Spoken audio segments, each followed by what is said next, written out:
জাহান্নামের আগুন আমার মালিক জ্বালাবে পাথর এবং মানুষ দ্বারা।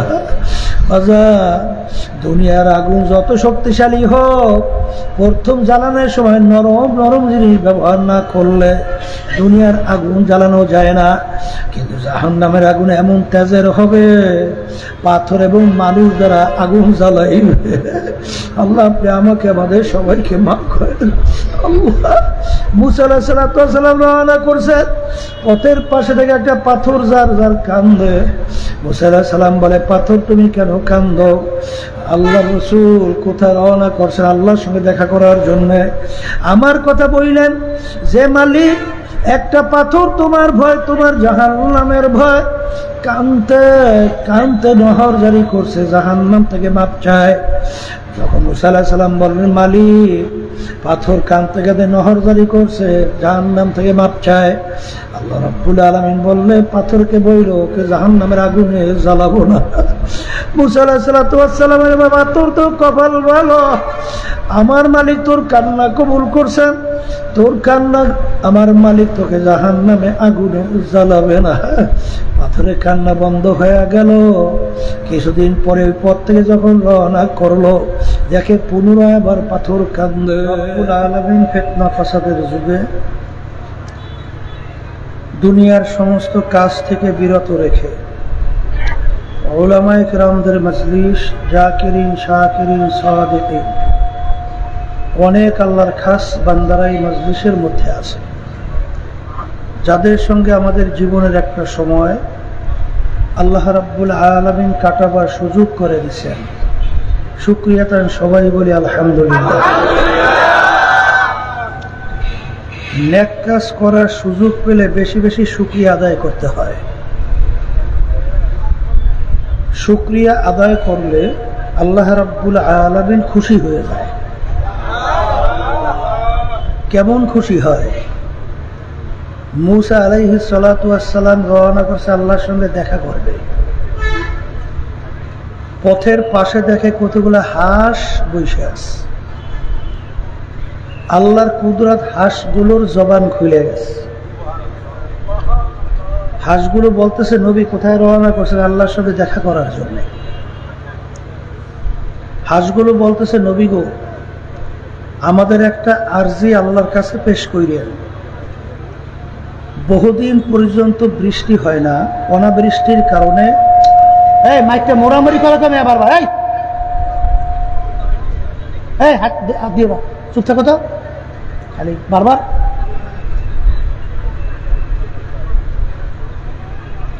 বহুদিন পর্যন্ত বৃষ্টি হয় না, অনাবৃষ্টির কারণে মাখলুকাতগুলো কষ্ট পায়। কবে নাগাদ বৃষ্টি হতে পারে আল্লাহ রাব্বুল আলামিনের কাছ থেকে একটু জাইনে এসে নবী বলতেছে রব্বুল আলামিন হাঁসগুলো জানতেছে যে কবে নাগাদ বৃষ্টি হতে পারে, মাখলুকাতগুলো কষ্ট পায়। আল্লাহ রাব্বুল আলামিন বলে, হে জামানার নবী মুসা, তুমি হাঁসগুলোকে জানায়া দিও এখন থেকে 40 বছর পরে বৃষ্টির সিদ্ধান্ত। নবী আসার পরে হাঁসগুলো জিজ্ঞেস করে, হে আল্লাহর নবী, আমাদের আরজি আল্লাহর কাছে পেশ করছিলাম তো, আল্লাহ কি বলছে? আল্লাহ বলছে 40 বছর পরে বৃষ্টি। শোনার পরে হাঁসগুলো একসঙ্গে বইলে উঠল আলহামদুলিল্লাহ।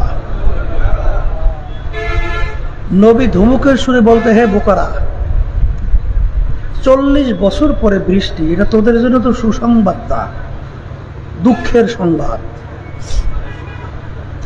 তোরা আলহামদুলিল্লাহ বললি কেন? হাঁসগুলো বলতেছে নবী গো, ইন্নাল্লাহা আলা কুল্লি শাইইন কাদির, সমস্ত ক্ষমতার মালিক কে? রব্বুল আলামিন যদি 40 বছর পরেও বৃষ্টি না দিত, আমাদের কারো শক্তি নাই যে আমরা বৃষ্টি বর্ষণ করাবো। 40 বছর পরে হলেও আল্লাহ রাব্বুল আলামিন বৃষ্টি দিবেন, এর জন্য শুকরিয়া আদায় করছে। কথার কথা হাঁসগুলো এখন নবীর কথা শেষ হয় নাই, ঝুপ ঝুপ করে বৃষ্টি শুরু হয়ে গেছে। নবী আশ্চর্য হয়ে বলতেছে, রব্বুল আলামিন ভেদ তো কিছু বুঝলাম না। আপনি বললেন 40 বছর পরে বৃষ্টি, কথার কথা 40 মিনিটও তো যায় নাই, বৃষ্টি শুরু হলো। কারণ আল্লাহ বলতেছেন 40 বছর পরেই বৃষ্টির সিদ্ধান্ত, কিন্তু আমার মাখলুক হাঁসগুলো যখন আমার শুকরিয়া আদায় করছে, আমি খুশি হয়ে গেছি, আর খুশি হইয়া আমার সিদ্ধান্ত পরিবর্তন কইরা এখন নাগাদ বৃষ্টি নাযিল করছে। শুকরিয়া আদায় করলে কে খুশি হয়? বলেন, মুখ খুলে বলেন। যদি শুকরিয়া আদায় করি, আল্লাহ রাব্বুল আলামিন ওয়াদা করছেন, লাইন শাকারতুম লাযিদান্নাকুম ওয়া লাইন কাফারতুম ইন্না আযাবি লাশাদীদ। নেয়ামত আরো বাড়াইয়া দেব, আলহামদুলিল্লাহ। আর শুকরিয়া আদায় না করলে নেয়ামত তো বাড়ানো হবেই না, বরঞ্চ শক্ত আযাব তোমাদের উপরে চাপাই দেওয়া হবে। কে বলছেন? বলেন বলেন। মাহফিলে যে আমরা আসছি, এই মজলিসটাকে আল্লাহ রাসূল সাল্লাল্লাহু আলাইহি ওয়াসাল্লাম বলছেন বেহেশতের একটা বাগান। কিসের বাগান? বেহেশতের বাগান। বেহেশতের বাগানের ভিতরে সবাই আসার তৌফিক আল্লাহ দেয়? আল্লাহ আমাদেরকে দান করছেন। এই জন্য আবার বলি আলহামদুলিল্লাহ। শুনেন, কিয়ামতের ময়দানে আল্লাহ রাব্বুল আলামিন বান্দা বান্দিকে মাফ করার জন্য ওসিলা তালাশ করবে। কি তালাশ করবে? যারাই মাহফিলে আসছেন, নিয়াত যাদের সহি, আল্লাহ এই ওসিলা মাফ করে জান্নাতের ঘোষণা দিতে পারে। আমার আব্বাজান দাদাজান চরমনের জমিনে ঘুমায় আছে। আমার আব্বাজান বলতেন, দিনই মাহফিলে প্রথম থেকে শেষ পর্যন্ত থাইকা বাড়ি বিদায় হয়ে চলে গেলে আমল নামার মধ্যে কমপক্ষে হলেও 50 লক্ষ নেকি এরকম জমা হতেই পারে না। নিয়াত যাদের সহি, আল্লাহকে রাজি খুশির উদ্দেশ্যেই যারা আসছে, একটা দুইটা নেকি না, আল্লাহ কবুল করলে লক্ষ লক্ষ নেকি আমল নামায় দান করবে। তা আমরা যারা মাহফিলে আসছি, জিতছি না ঠকছি? একটু একটু আসতে বলেন। জিতছেন না ঠকছেন? হ্যাঁ, একটা নেকির মূল্য কত? আল্লাহ রাসূল সাল্লাল্লাহু আলাইহি ওয়াসাল্লাম একটা নেকির মূল্য বুঝাতে চাইয়া, যারা মদিনা শরীফ গেছেন, অহুদ পাহাড় তো দেখছেন, মাইলকে মাইল লম্বা, বিরাট উঁচা। আল্লাহ রাসূল সাল্লাল্লাহু আলাইহি ওয়াসাল্লাম অহুদ পাহাড়কে ইঙ্গিত করে বলছিলেন, পুরা পাহাড়টা যদি স্বর্ণের হয়ে যায়, এর যত মূল্য হবে তুলনা ছাড়া একটা নেকির মূল্য অনেক বেশি। একটা নেকির কি প্রয়োজন? আল্লাহ রাব্বুল আলামিন কোরআনুল কারীমের ভিতরে বলছেন, ফামান ইয়ামাল মিসকালা যাররাতিন খায়রান ইয়ারা ওয়া মান ইয়ামাল মিসকালা যাররাতিন শাররান ইয়ারা। যাররা পরিমাণ তোমার নেকি থাকবে, ফল ভোগ করতে পারবে। যাররা পরিমাণ গুনাহ থাকলেও তার ফল কি করা লাগবে? ভোগ করা। কে বলছেন? বলেন, কে বলছেন? যাররা কাকে বলে? একটা কাপড় ধুইয়া নিগড়াইয়া যদি রোদ্রের ভিতরে ঝাড়া দেয়, লক্ষ লক্ষ রেণু রেণু দেখা যায় না? ওই এক একটা রেণুকে বলা হয় যাররা। এই পরিমাণ গুনাহ থাকলেও তার ফল ভোগ করতে হবে, দেখ থাকলেও ফল ভোগ করতে পারবে। তাহলে একটা গুনার বিনিময়ে একটা নেকির অভাব জাহান্নামের শিকল হাতে পায়ে লাগতে পারে? আমি আসতে বলছি, আপনারা আসতে বলে পারে? পারে পারে। তাহলে একটা নেকির অভাব যদি কারো বাজে, কিয়ামতের ময়দান, সারা কিয়ামত ময়দানে ঘুইরা একটা নেকি সংগ্রহ করা যায়? যাবে? কলে হুজুর তা কেমন? কিয়ামতের ময়দানের অবস্থান সম্পর্কে আল্লাহ রাব্বুল আলামিন কোরআনুল কারীমের ভিতরে বলছেন কত বড় ভয়াবহ হবে। ইয়াউমা ইয়াফিরুল মারউ মিন আখিহি ওয়া উম্মিহি ওয়া আবিহি ওয়া সাহিবাতিহি ওয়া বানিহি লিকুল্লি ইমরিইম মিনহুম ইয়াউমা ইযিন শা'নুন ইউগনিহি। আল্লাহ রাব্বুল আলামিন বলছেন যে কিয়ামতের ময়দান এত ভয়াবহ কঠিন হবে, মা পর্যন্ত তার সন্তানের পরিচয় না দিয়া মা সন্তান থেকে ভাইগে যাবে। কি করবে? কে বলছে আমিন? আল্লাহ বলছেন। আবার বলেন আমিন আল্লাহ। তাহলে এত ভয়াবহ অবস্থা, মা পর্যন্ত সন্তানের পরিচয় দেবে না। তা মা যদি পরিচয় না দেয়, এমন আর দ্বিতীয় কে আর চেয়ে বেশি আপন আছে যে কিয়ামতের ময়দানে কঠিন মুহূর্তে আপনাকে আমাকে নেকি দিবে? জোরে বলেন, জোরে বলেন। দিবে? দিবে। তাহলে নেকির সন্দেহের জায়গা কোথায়? বলেন দুনিয়াতে। বলেন মুখ খুলে বলে কোথায়? দুনিয়াতে। এই যে মাহফিলের গুরুত্ব, নেকির গুরুত্ব, এই যে আলোচনাগুলো করলাম, এইটা বুঝবে কারা? বলেন যারা মানুষ। বলেন মুখ খুলে বলেন। আর সুরাতে মানুষ ভিতরটা কুত্তার চেয়েও খারাপ, শুয়ারের চেয়েও খারাপ। এরা কিন্তু আমাদের কথার তো কোনো গুরুত্ব তো দূরের কথা, আমাদের কথা নিয়ে হাসাহাসি করবে। কি করবে? আবার বলেন। বলে হুজুর তা কেমন? কবি এক কথায় বুঝাতে যেয়ে বলছিলেন, গর্বা সুরাত আদমে সাবুদে আহমাদু বুদু জেহলে হাম এক সাবুদে। আল্লাহ রসুল সাল্লাল্লাহু আলাইহি ওয়াসাল্লামকে দেখতে, আবু জাহালকে দেখতে চোখের দিক থেকে, পায়ের দিক থেকে, হাতের দিক থেকে, অন্য কোনো প্রত্যঙ্গের দিক থেকে কোনো পার্থক্য ছিল না। ছিল? আল্লাহ রসুলের চক্ষু মোবারক কয়টা ছিল? আবু জাহিলের চক্ষু, আল্লাহর হাবিবের হাত মুবারক, আবু জাহিলের হাত, পায়ের দিক থেকে সামান্য বেশি কম। কিন্তু আল্লাহ রসুল সাল্লাল্লাহু আলাইহি ওয়াসাল্লামের নাম শুনলে দুরূদ শরীফ পড়া ওয়াজিব, না পড়লে গুনাহ হয়। কি হয়? হারাম গুনাহ হয়। কথা ঠিক কিনা?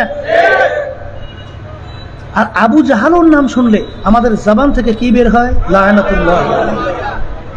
আল্লাহর গজব ওর উপরে পড়ছে, আরো বেশি বেশি পড়ুক। সূরা সিরাত অঙ্গ প্রত্যঙ্গে পার্থক্য নাই, কোন জায়গায় জানি একটা পার্থক্য আছে। কথা ঠিক? ওই পার্থক্য কোন জায়গা, এইটা বুঝাবার জন্যই, বুঝবার জন্যই মাহফিলের ব্যবস্থা। বলে কথা ঠিক? বলে হুজুর তা কেমন? শোনেন, আপনাদের এলাকার ভিতরেও দেখবেন এক শ্রেণীর মানুষ, তাদের আচার আচরণ, ব্যবহার, চরিত্র এত ভালো, মানুষ তার ব্যাপারে মন্তব্য করে লোকটার চরিত্র ফেরেশতার মতো। কি আছে না নাই? আবার এক শ্রেণীর মানুষ, তাদের আচার আচরণ, চরিত্র, আমল এত খারাপ, মানুষ ওর ব্যাপারে অতিষ্ঠ হয়ে মন্তব্য করে লোকটার চরিত্র কুত্তার চেয়েও খারাপ। আচ্ছা বলেন তো, যার বলছে ফেরেশতার মতো আর বলছে কুত্তার চেয়েও খারাপ, এই চোখের দিক থেকে পার্থক্য কি? আর একটু আসতে বলে। হাতের দিক থেকে, অন্য অঙ্গ প্রত্যঙ্গ, তাইলে দুইজনের ভিতরে পার্থক্য নাই? আবার দরকার নাই। এই পার্থক্যটা বোঝা লাগবে, আর বোঝানোর জন্যই মাহফিল। যারা বলে কথা ঠিক কিনা? এই কথার মাধ্যমে আমি মূলত বুঝাতে চাই, মানুষের সুরাত, আকৃতি হইলি মানুষ হওয়া যায়। ওমর ফারুক রাদিয়াল্লাহু তাআলার নাম শুনছেন? শুনছেন? অর্ধেক দুনিয়ার রাজত্ব করছিল না? বাংলাদেশের মতো প্রায় 200 দেশের রাজা। এই ওমর ফারুক রাদিয়াল্লাহু তাআলা কাফেরদের ভিতরে বৈঠক হয়েছিল। আল্লাহ রাসূল সাল্লাল্লাহু আলাইহি ওয়াসাল্লাম তার মাথা মোবারক কে কাইটে নিয়ে আসতে পারে, নাউযুবিল্লাহ, বিনিময়ে তাকে 100 লাল উট পুরস্কার। কেউ সাহস পায় না। ওমর ফারুক রাদিয়াল্লাহু তাআলা খাপ থেকে তরবারি বের করে দাঁড়াইয়ে গেছিল। দাঁড়াইছিল না? বলছিল আমি পারবো। লোকেরা দেখলো যে দাঁড় হয়েছে পারবেও, আছে না, এক একটা লোকের আস্থা আছে না। সে রওনা করছে আল্লাহ রাসূল সাল্লাল্লাহু আলাইহি ওয়াসাল্লামকে কতল করার জন্য। পথের মধ্যে কি ঘটনা হয়েছে আমরা অনেকে জানি না। অল্প সময়ের ব্যবধানে সে ওই আল্লাহর হাবিব সহ সর্বপ্রথম ইসলামের পক্ষে নারায়ে তাকবীর স্লোগান দিয়ে রাস্তায় নামছিল। কথা ঠিক? একটু আগে আল্লাহর হাবিবকে কতল করার জন্য রওনা করছে, একটু পরে আল্লাহর হাবিব সহ ইসলামের পক্ষে স্লোগান দিয়ে নামছে। এই অল্প সময়ের ব্যবধানে তার চক্ষু আসলে দুইটা, এখন হয়েছে চারটা। আরেকটু আসতে বলো। হাতা ছিল দুইটা, এখন তিনটা। পায়ের দিক থেকে কোনো পার্থক্য, অঙ্গ প্রত্যঙ্গে কোনো পার্থক্য। তাহলে বুঝা গেল কোন একটা জায়গায় যেন পার্থক্য হয়েছে। কথা ঠিক না? ঠিক। এই পার্থক্য করে বুঝাবার জন্যই, বুঝবার জন্যই মাহফিলের ব্যবস্থা। কথা ঠিক? এখন পার্থক্যটা কোন জায়গায়? আল্লাহ রাসূল সাল্লাল্লাহু আলাইহি ওয়াসাল্লাম বলেন, আলা ওয়া ইন্না ফিল জাসাদি মুদগা ইযা সালুহা সালুহাল জাসাদু কুল্লুহু ওয়া ইযা ফাসাদাত ফাসাদাল জাসাদু কুল্লুহু আলা ওয়া হিয়াল কলব। আল্লাহ রাসূল সাল্লাল্লাহু আলাইহি ওয়াসাল্লাম বলেন, প্রত্যেকটা মানুষের মধ্যে আল্লাহ রাব্বুল আলামিন একটা স্পেশাল গোশতের টুকরা দান করছে। সবাই বলেন সুবহান। আল্লাহ রাসূল সাল্লাল্লাহু আলাইহি ওয়াসাল্লাম বলেন, ওই গোশতের টুকরা যার ভালো হয়ে যায়, এক পর্যায়ে ওই মানুষটা ফেরেশতার চেয়েও সম্মানিত। কথা ঠিক? আবার ওই গোশতের টুকরা খারাপ হতে হতে এক পর্যায়ে ওই মানুষটা কুত্তা, শিয়াল, শুয়োরের চেয়েও খারাপ হয়ে যায়। ওই গোশতের টুকরার নাম হলো কলব, যেটাকে আমরা আত্মা বলি। কথা ঠিক না? ঠিক।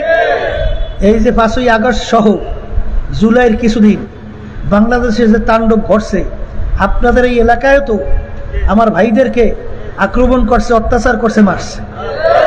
বলে কথা ঠিক না? ঠিক। একজন আমাকে বলতেছিল, হুজুর শেখ হাসিনার কোনো আত্মাই নাই। যদি আত্মাই থাকতো তাহলে একটা মানুষকে এরকম পাখির মতো গুলি করে রাস্তার ভিতরে লুটাইয়া ফেলায়, এটা তো কোনো আত্মাওয়ালা মানুষ পারে না।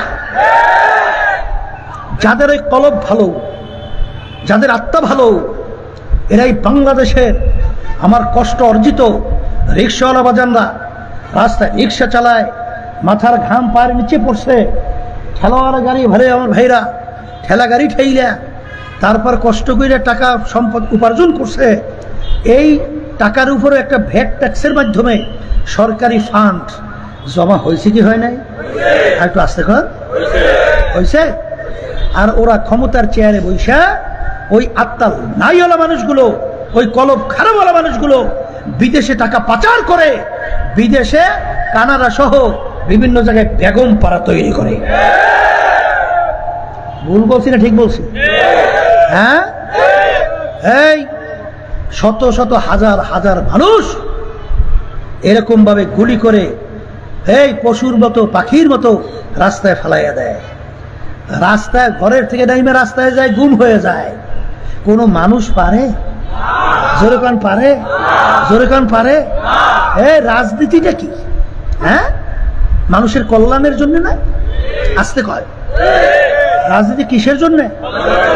আর যদি রাজনীতি হয় মানুষকে খুন করার জন্য, এটা রাজনীতি নয়, এটা হলো খুননীতি, জালেম নীতি, শয়তানি নীতি, কুফরি নীতি, জালালের নীতি। মানে কথা ঠিক না? ঠিক।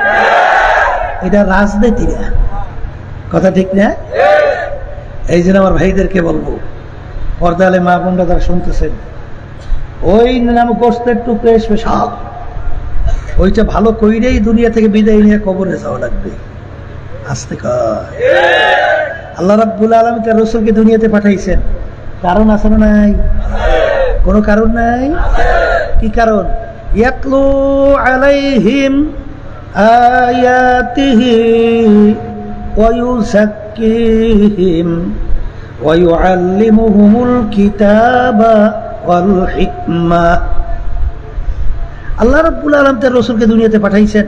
পাঠানোর কারণের ভিতরে একটা কারণ হলো আল্লাহ রাসূল তার উম্মতদের ওই যে স্পেশাল গোশতের টুকরা বলছি আত্মা, কলব, এই কলবকে পরিষ্কার করবে। কি করবে? আবার কোন, আবার কোন, কি করবে? পরিষ্কার করবে, ভালো করবে। কথা ঠিক কিনা? আর আমার বাজানদেরকে বলবো, পর্দালে মা বোনরা যারা শুনছে, আত্মা ভালো না করিয়া কলব ভালো না করিয়া কেউ যদি কবরে যান, বেহেশতে যাওয়া যাবে না। কোথায় যাওয়া যাবে না? এটা আমি বলছি না, আল্লাহ বলছে। আল্লাহ কি বলছেন? ইল্লা মান আতাল্লাহ বিকলবিন সালিম। পরিষ্কার পরিচ্ছন্ন ভালো সুস্থ কলব ছাড়া আমার মালিক বলেন আমার পবিত্র জায়গা বেহেশতের মধ্যে হবে না। যারা বলেন কে বলছেন? এক সূরার ভিতরে রব্বুল আলামিন কলব ভালো করার ব্যাপারে বলেন, প্রায় 9টা কসম করার পরে বলেন কদ আফলাহা মান যাক্কাহা ওয়া কদ খাবা মান দাসসাহা। যারা ওই আত্মাকে পবিত্র করতে পারবে তারাই নাজাত পেয়ে জান্নাতে যাবে। সবাই জোরে বলেন সুবহান। এখন কলব পরিষ্কার করা দরকার আছে? কেমনে করবেন? সাবান মারবে? হ্যাঁ, কলব পরিষ্কার করবেন কি থেকে? কলবের সমস্যাটা কোন জায়গায়, রোগটা কি, এইটা জানা লাগবে না? আসতে কয় বলেন এই কলবের বড় রোগটার নাম হলো তাকাব্বুরি। বলেন মুখ খুইলা, তাকাব্বুরি বুঝেন তো? বলেন আমি বড়, আমি ভালো। এই সম্মানের দিক থেকে বড়, পীরের দিক থেকে বড়, মুফতির দিক থেকে বড়, মুহাদ্দিসের দিক থেকে বড়, সম্পদের দিক থেকে বড়, বংশের দিক থেকে বড়, শিক্ষার দিক থেকে বড়, চেয়ারম্যান, মেম্বার, এমপি, মিনিস্টার, সম্মানের পদের দিক থেকে বড়। আল্লাহ রাসূল সাল্লাল্লাহু আলাইহি ওয়াসাল্লাম বলেন যার ভিতরে যারা পরিমাণ তাকাব্বুরি থাকবে সে বেহেশতের ঘেরানো পাবে না। কিসের ঘেরান? আবার জোরে কর। আল্লাহ হাবিব বলেন আল কিবরু রিদাই, তাকাব্বুরি হলো আমার মাওলার খাস গুণ বা পোশাক। যে নাকি তাকাব্বুরি করবে সে আমার মালিকের গুণ নিজেরটাই না ভিতরে বসাইবে, আল্লাহর পোশাক টাইনে তার গায়ে লাগায়। যে গুণটা কার, সেইটা সে এখন গুণ লাগাইছে। এই আল্লাহ সহ্যই করে না, আল্লাহ সহ্যই করে না। ওই একটা শিক্ষার জন্য একটা ঘটনা আছে না, অনেকে শুনতেও পারে না, ও শুনতে পারে না। বড় বাঘের নাম শুনছেন? বড় বাঘ, রয়্যাল বেঙ্গল টাইগার। বড় না ছোট? বড় বাঘ না? আচ্ছা, আর একটা বাঘ হলো চিতা বাঘ। চিতা বাঘ চেনেন? ও মাশাআল্লাহ, আপনারা চেনেন তো। তাই জায়গাটা আমরা বরিশালের কই চিতা বাঘ। মাইজা বাঘ, মাইজা মাইজা মেঝো। আর একটা হইল শ্রীগাল। শ্রীগাল তো চিনি। 3টে একত্রিত হয়েছে, হইয়া 3টে একত্রিত হইয়া শিকার করছে। কি করছে? শিকার করছে। শিকার 3টেই পাইছে। কয়টা? একটা গাধা, একটা কি, আর একটা হরিণ, আর একটা খরগোশ। কয়টা শিকার? এখন বড় বাঘ চিতা বাঘকে বলতেছে বন্টন কর। সবাই একসাথে তো আমরা শিকার করলাম, এখন বন্টন কর। কারে দায়িত্ব দিয়েছে? চিতা বাঘে। এখন গোশের ভিতরে সবচেয়ে মজার গোশ কোনটা? হরিণের গোশ না?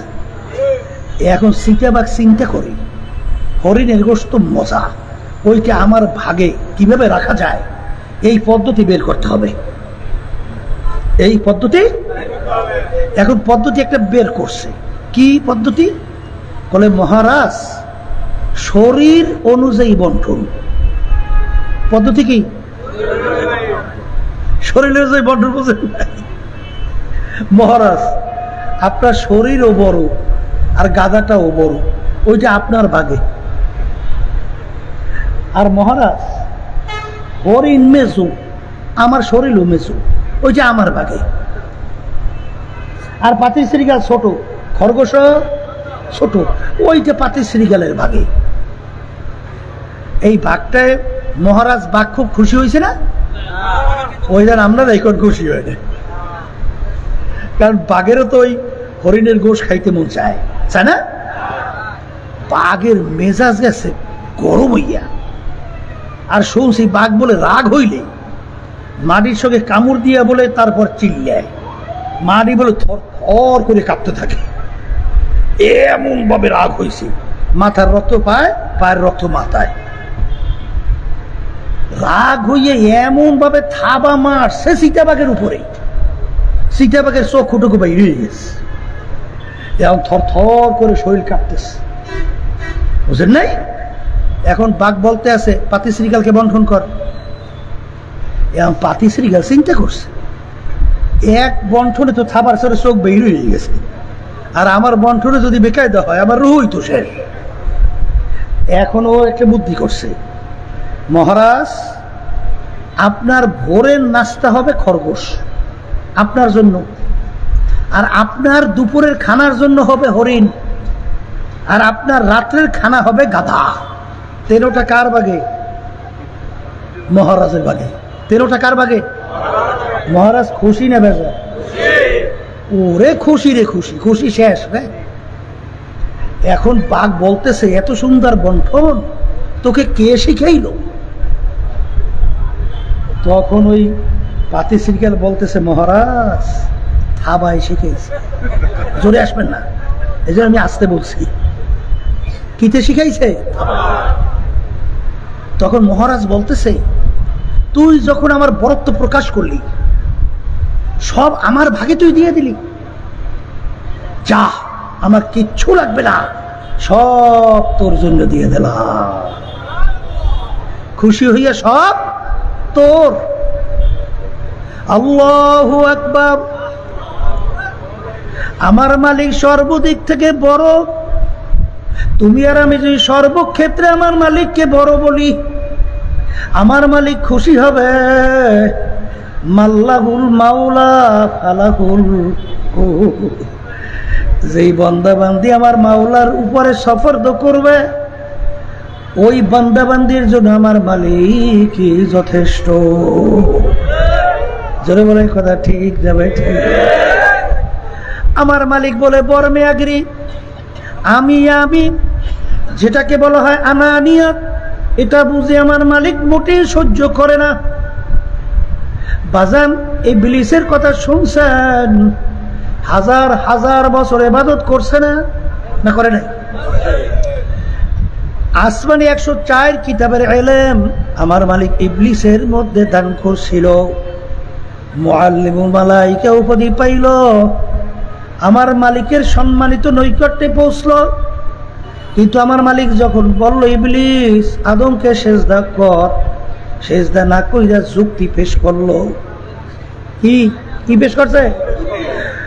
হে আমার মালিক আনা খায়রুম মিনহু খালাকতানি মিন নার ওয়া খালাকতাহু মিন তিন।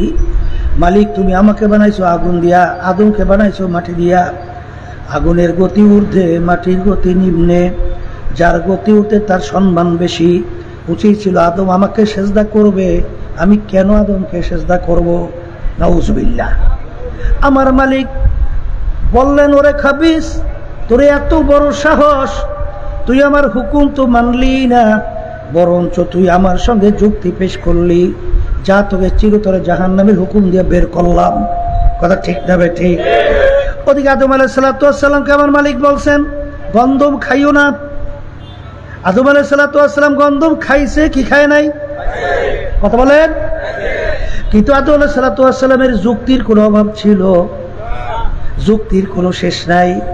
কিন্তু আদম আলাইহিস সালাম যুক্তির পিছে না পইরা 2 হাত মালিকের দিকে উঠাইয়া 2 চোখ দিয়া পানি ছাইরা দেলটাকে ভাঙিয়া আমার মালিকের দরবারে করুণ সুরে ডাক দেয়, রব্বানা যালামনা আনফুসানা ওয়া ইল্লাম তাগফির লানা ওয়া তারহামনা লানাকুনান্না মিনাল খাসিরিন। মালিক আপনি আমার হুকুমে, আপনার হুকুমের বিরুদ্ধাচরণ করছি, আমি আমার নফসের উপরে জুলুম করছি, দয়া মায়া করে আপনি আমাকে মাফ করেন। আমার মালিক মাফ করলেন, শুধু তাই না নবী হিসাবে পুরস্কৃত কইরা ঘোষণা করলেন। জোরে বলেন কথা ঠিক না ভাই? ঠিক। এই জন্য আমার ভাইদেরকে বলবো, পর্দার মা বোনদেরকে বলবো, আনা ইনদা মুকাসিরাতিল কুলুব। হাদিসে কুদসি, আমার মালিক বলেন আমি ভাঙ্গা দিলের কাছে থাকি। যেই বান্দা বান্দি নিজের গুনার কথা মনে কইরা নিজেকে ছোট মনে করবে, ওই বান্দা বান্দির প্রতি আমার রহমতের নজর চইলা যাবে। উঁচা জমিনে কোনোদিন পানি জমা হয় না, উঁচা জমিন থেকে পানি গড়াইয়া গড়াইয়া নিচু জমিনে পানি জমা হয়। বাজান তাকাব্বুরিওয়ালাদের কোনদিন আমার মাওলার রহমত ওই তাকাব্বুরিওয়ালা দিলের প্রতি আসে না। জোরে বলেন কথা ঠিক না বে ঠিক?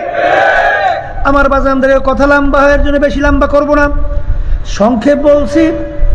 বাজানে এমন কোন মানুষ আছে বাজান জীবনে একটা গুনাহ করে নাই? নবীর আসরা আছে? এত জোরে খুললে মুখ খুললে বলেন আছে? এই আছে আছে। আপনার আমার গুনাহ যে মাফ হয়ে গেছে এবং গ্যারান্টি কার আছে? আছে? একটা গুনার বিনিময়ে জাহান্নামের শিকল হাতে পায়ে লাগতে পারে কি পারে না? তাইলে তুমি কিভাবে বলো আমি অমুক, আমি তমুক, আমি সমুক? এই জন্য আল্লামা সিলি রহমাতুল্লাহ আলাইহি লেখেন, কবরে যাইয়া মাপ পাওয়ার আগ পর্যন্ত নিজেকে নিজে একটা শুয়ারের চেয়ে ভালো মনে করা যায় না। এই যে আমার বাজানদেরকে বলো এই কলবের রোগ তাকাব্বুরি দূর করা লাগবে। আর একটা হিংসা পর উন্নতি দিকে সহ্য করতে না পারা।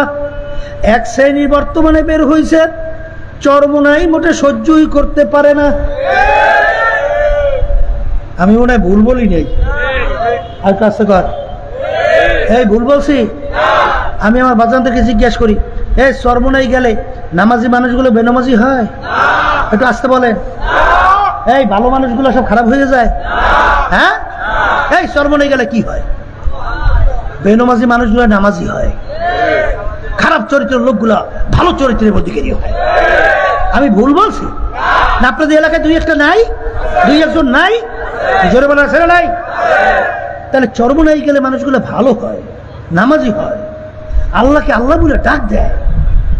তাহলে তুমি চরমনাই দেখতে পারো না কেন? হিংসা।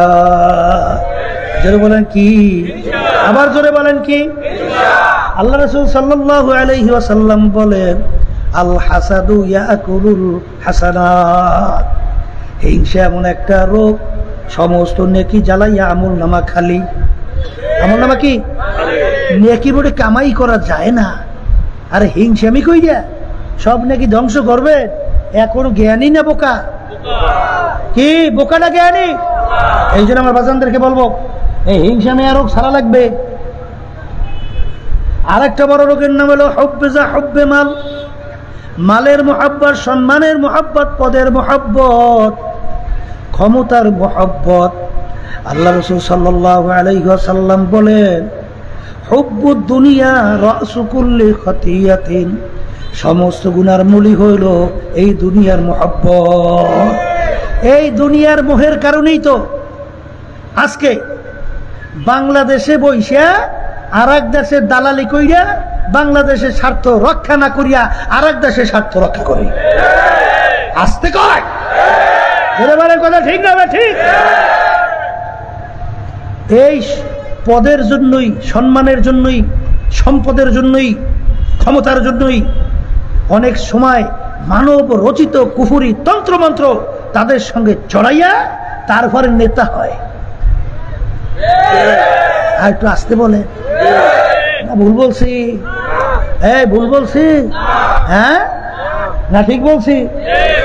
এই জন্য আমার বাজানদেরকে বলবো, পর্দা আলাই মা বোনরা যারা শুনতেছেন, কিসের মহব্বত বলে? দুনিয়ার মহব্বত। কিসের মহব্বত? আবার জোরে কান। হ্যাঁ, আমার বাজানদেরকে বলবো, শোনো, এই আজকে চক্ষু খোলা দুনিয়া, স্বাধীনতা পাইয়ে পরীক্ষার হল। কি হল? যারা কি ধরাকে সরা জ্ঞান মনে করে, ভালো করে মনে করে, এই পরীক্ষার হলের ভিতরে যেরকম ইচ্ছা সেরকম চলে, যা মনে করে তা করে। আল্লাহ পরীক্ষার হলে কিছু বলবে? কিছু বলবে? এই পরীক্ষার হলে কিন্তু আমার মালিক কিছুই বলবেন না। যারা এই বিভিন্ন কায়দায় যারা মানব রচিত কুফরি তন্ত্রমন্ত্র বাস্তবায়নের জন্য যারা নাকি জড়াইয়া কাজ করে, আল্লাহ রাব্বুল আলামিন কোরআনুল কারীমের ভিতরে বলতেছেন, ইয়াওমা নাদউ কুল্লা উনাসিন বিইমামিহিম, কিয়ামতের ময়দানে আমার মালিক প্রত্যেকটা মানুষকে তার দলের নেতা নেত্রীর সঙ্গে ডাকবে। এখানে দুই একজন না সমস্ত মানুষ? মুখ খুলে কথা বলে, সমস্ত না দুই একজন? সমস্ত মানুষ যদি হয় তাহলে আমার বাজানদেরকে বলবো বুঝে শুনে তারপর আমাদের কবর রওনা করা লাগবে। কারণ কথা ঠিক না ঠিক? আমার বাজানদেরকে বলবো, পর্দা আলে মা বোনদেরকে বলবো, দুনিয়ার যে কোনো কাজের ভিতরে 5 বারো যদি কেউ ঠগ, আবার ওই কাজের ভিতরে চেষ্টা করলে জিতবার আশা করা যায়, কিন্তু এই কবরের যাত্রী একবার যদি কেউ কবরে যাইয়া ঠগ, দ্বিতীয়বার জিতবার আর আশা নাই। দুনিয়ার থেকে বিদায় নিয়ে কবরে যাওয়ার পরে তুমি কার মুরিদ, কোন পীরের মুরিদ, কোন দলের লোক, তোমার কোন বংশের লোক, তুমি আলেম না পীর না মুরিদ না মুফতি না মুহাদ্দিস, তুমি কি ধনী না জমিদার না গরিব রাস্তার ফকির, এই পরিচয় কিন্তু কবরে চলবে না। এই কবরের যাত্রী, কবরে কিন্তু প্রশ্ন 3টা, মান রব্বুকা ওয়া মা দীনুকা ওয়া মান নাবিয়ুকা। এই 3 প্রশ্নের মধ্যে কোথায় কিন্তু নাই তুমি চরমনাই না ফুরফুরা না জৈনপুর না অমুক তমুক সবক। যদি চলতি আল্লাহ রাসূল সাল্লাল্লাহু আলাইহি ওয়াসাল্লাম তার কলিজার টুকরার সন্তান ফাতেমা রাদিয়াল্লাহু তাআলা আনহা তাকে দুনিয়া থাকা অবস্থায় ইঙ্গিত করে বলছিলেন, ইয়া ফাতেমা তুনকিজি নাফসাকা মিনান নার, ও ফাতেমা দুনিয়া থাকা অবস্থায় নিজে আমল করো, জাহান্নামের আগুন থেকে বাঁচো, এরপরে অন্ধকার কবরে যাইয়া শো। ফাতেমা যদি কবরে এই পরিচয় দাও, আমি আখিরি জামানার নবীর মেয়ে, আল্লাহ রাসূল বলেন ফাতেমা এই পরিচয় কবরে কোনো কাজ হবে না। আমার বাজানদেরকে বলবো, পর্দা আলে মা বোনদেরকে বলবো, আমার আব্বাজান রাহমাতুল্লাহি আলাইহি বলতেন, বাজান যেই মামলার তদবির নাই ওই মামলারও কিন্তু খালাস নাই। আল্লাহর ওলিদের ইতিহাস পড়িয়া দেখেন, সাহাবায়ে কেরামদের ইতিহাস পড়িয়া দেখেন, তারা বাজান আখিরাতের ব্যাপারে কি চিন্তা করছেন, কিভাবে কাঁদতে কাঁদতে কবরে গেলেন। ওমর ফারুক রাদিয়াল্লাহু তাআলা আনহু, আমার মাওলার ভয়, মাওলার জাহান্নামের ভয়, আমার মালিকের আযাব গজবের ভয়,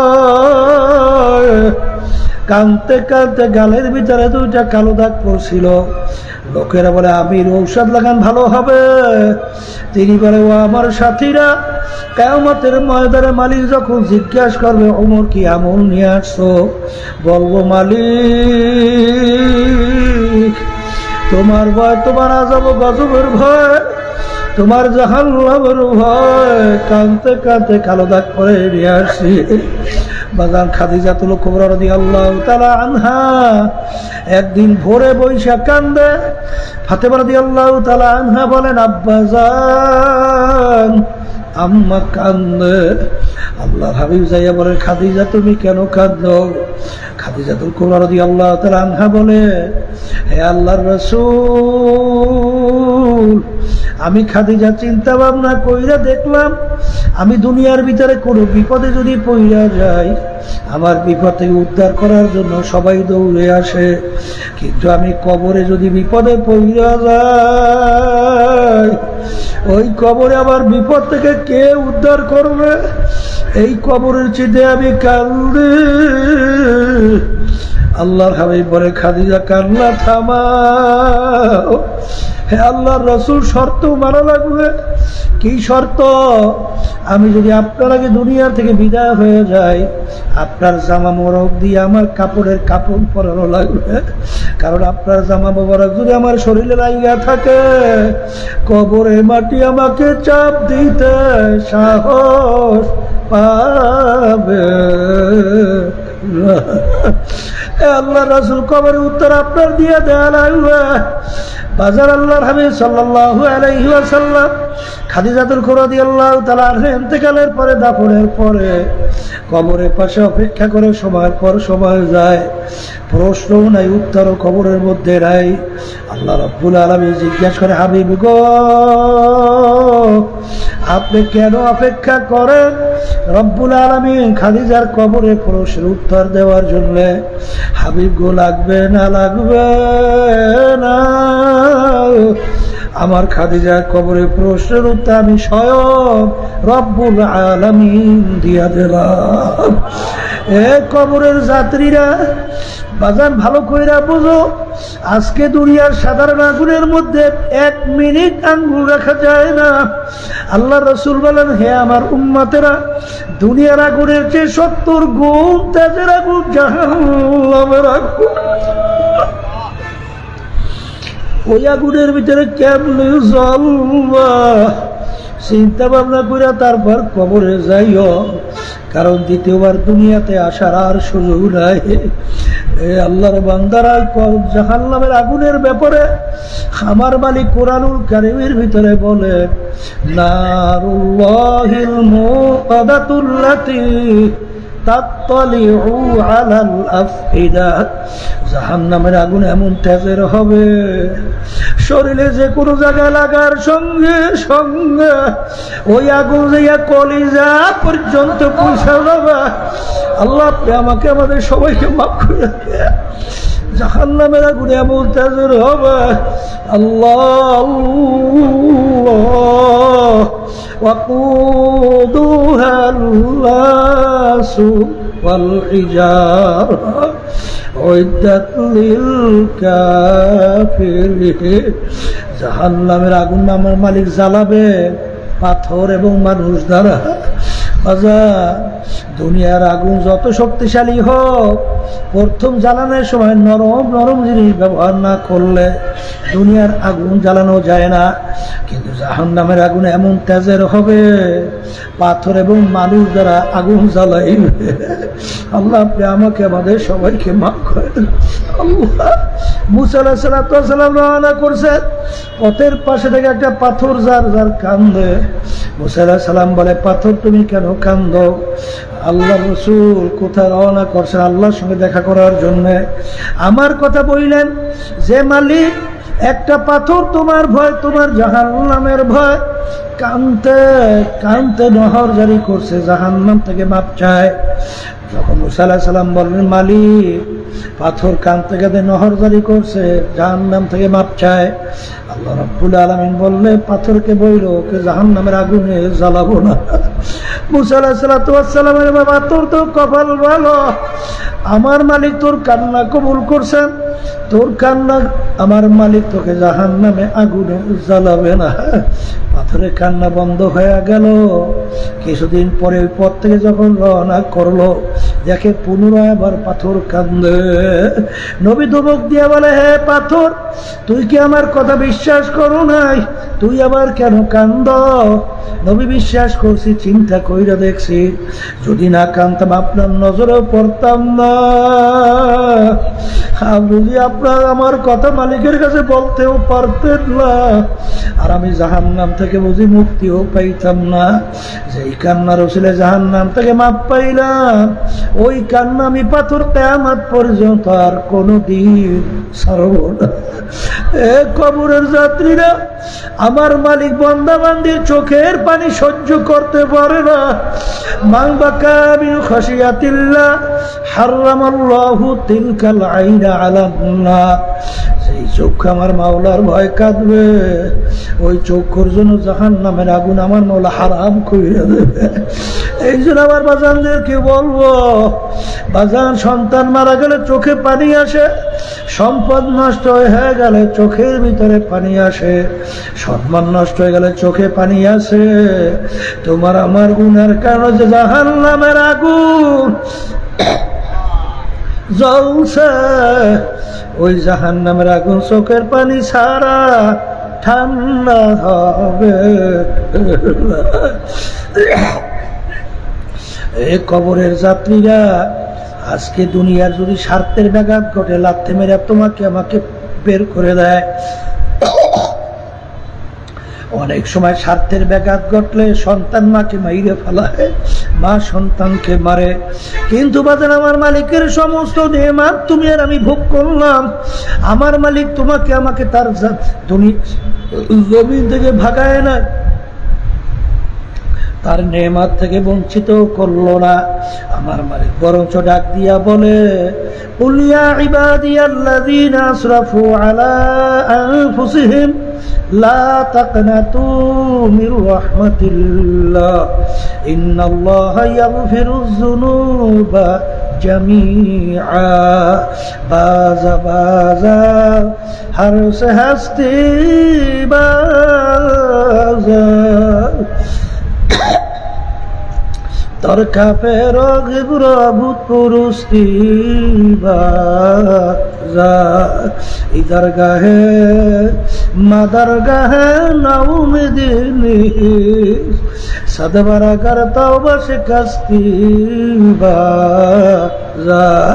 আমার মালিক বলে, আব্দুল করিম, হে রাজাউল করিম, হে রহিমা খাতুন, তুই যদি পাহাড় পরিমাণে গুনাহ করো, এমন কি ভূত পূজার মতো শিরকি গুনাহ করো, আর তুই যদি খালেস তাওবা কইরা দিলটাকে ভাঙা দুই চোখের পানি সাইরা দুই হাত আমার দিকে উঠাইয়া যদি করো সরে তুই ডাক দাও, হে আমার মালিক, নাফরমান তোমার দরবারে হাজির, তুই ডাক দিতে দেরি,